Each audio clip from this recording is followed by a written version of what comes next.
And basically, I had a project that I created last year, a web series called Heartbreak. And from there, that person connected me to 3 projects. And from there, like, people, met me. They learned about my work ethic. So they're like, can you help me with my project, or can you star in my project? Because I mentioned to someone a month ago that every project that I've performed in has been like a friend directing. Oh, okay. So I feel like it's like you just got to start. And then when you start, I feel like God will connect you to the right people. Amen. And then you'll keep on going and going and building and building. So. Okay. So when you work on your projects, you have so many projects going on I right know. now. So how do you focus? How do you stay focused on one without, thinking about the other one? Well, I make small, since I'm independent and all my projects are self-funded for right now, I try to just come up with attainable goals. Like with my web series, I had another web series I did when I lived in Atlanta called The Telecommuters. Right. So the goal for that project was just to see if I could create a project, win at least an official selection at a film festival, and see how I can work with a lot of actors. And so I accomplished that goal. But it wasn't like a goal like, oh, I want to do all this big stuff. It was like a small goal, like, can I do a project in Atlanta? So then when I got here, it was like, okay, can I direct a project in Los Angeles? Because it's more competition, it's more challenging. Everybody's doing their own films. And so when I did that, I was like, okay, that goal has been met. But then, like, now I have a project out called Oscar Watches. My goal for that project is simply to have 100 interviews or reviews based on that project, just a lot of press. So I create small, attainable goals for each project. And eventually, the next goals for the end of the year is to get, like, an investor or a financer, for the projects that I create. Well, I definitely will keep you in my prayers because I Thank know God you. is going to bless you with your heart's desire. Thank you. And for our viewers out there that are, listening, Yes. can you explain what a web series is?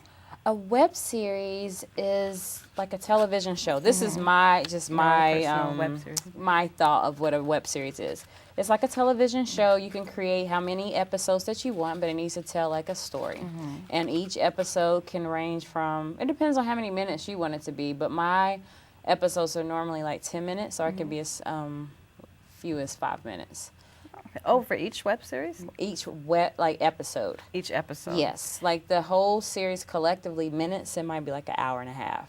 Oh, okay. But you're releasing it like continuously every week, like a TV show. Okay, now do you edit your own? I don't edit my projects. I always get an editor to work with me. I just direct, write, and usually I star in my own projects. Okay, good. So how many actors do you use? My first project, my very first film, which was actually a short film, I had like 25 actors. Wow. But I learned the lesson: when you have no money, you don't need that many actors. So my most recent project, I had 10 actors. Okay, Yeah. 10 actors. So how did you find your actors? When I go out and see live performances, go to film festivals, because I'm also a contributing writer for IndieWire Shadow and Act. So it's like, if I have to review a film or do anything, and if I see an actor that really touches me, I'm like, I'm going to use them for a project. So that's what I do. Or through word of mouth. Like, if people are like, oh, you have to see this person perform, I'll find them on Facebook, Twitter, be like, hey, I got a project, it's non-paid, but it's a great opportunity. So. Okay. Now, do you give them a reel of their work when, like after they finish, I give them footage. Okay, okay. Yeah. That's really good. So, what does it take to create that web series? Like for my last project? Yeah, like the film you use, how many cameras you use? Well, okay, the last web series that I did is called Heartbreak, and we used one camera. It was a Canon 7D. We shot over the span of 4 days, and we had a total of 5 actors. And basically, I wrote out a script the whole season, and we shot it within those 4 days.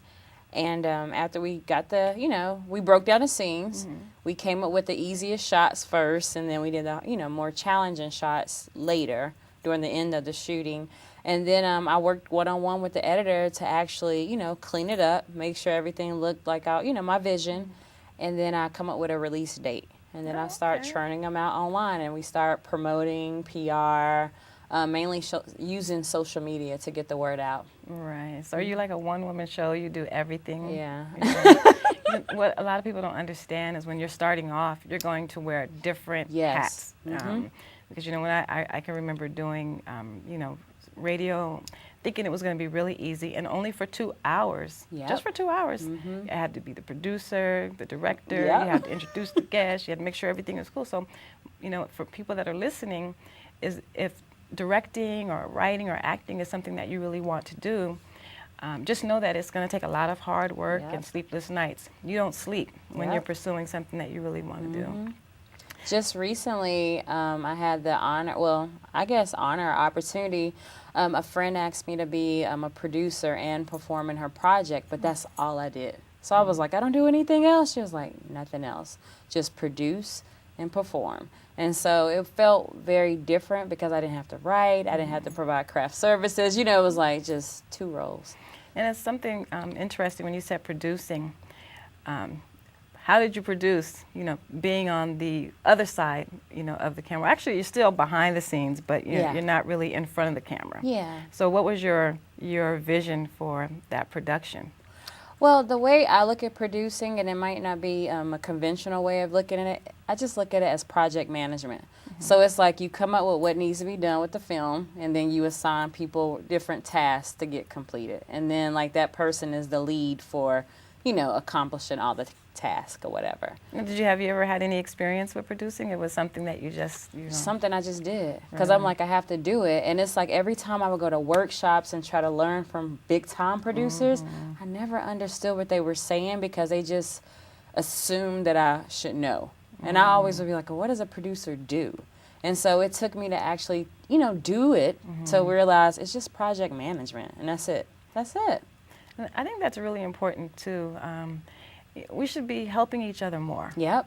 You know, because when, remember I told you, I said someone called me out of the blue and they said they need press coverage. And I was like, say what now?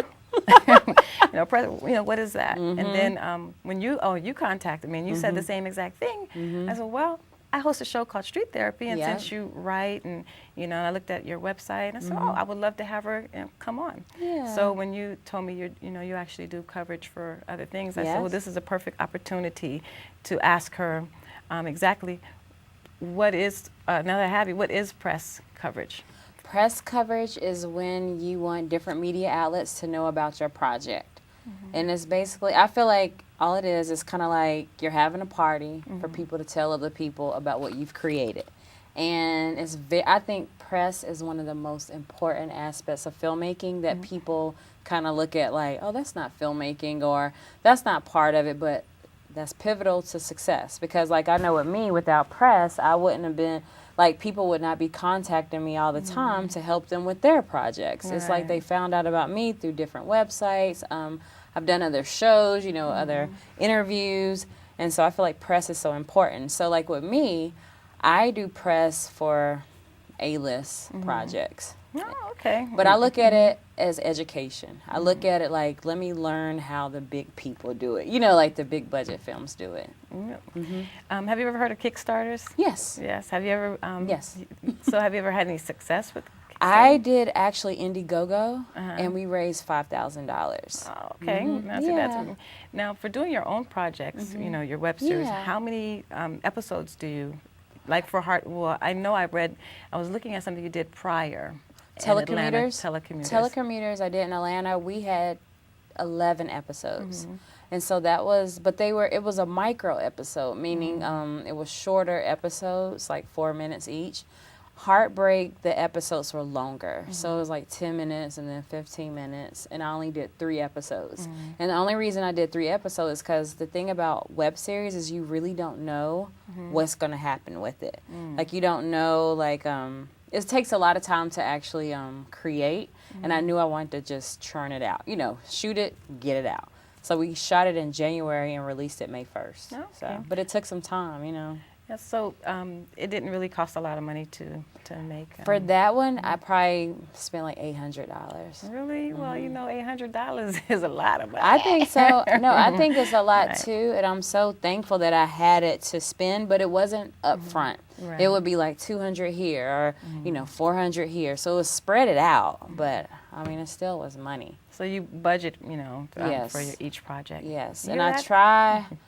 to use as, least money as possible. And for my actors, I always provide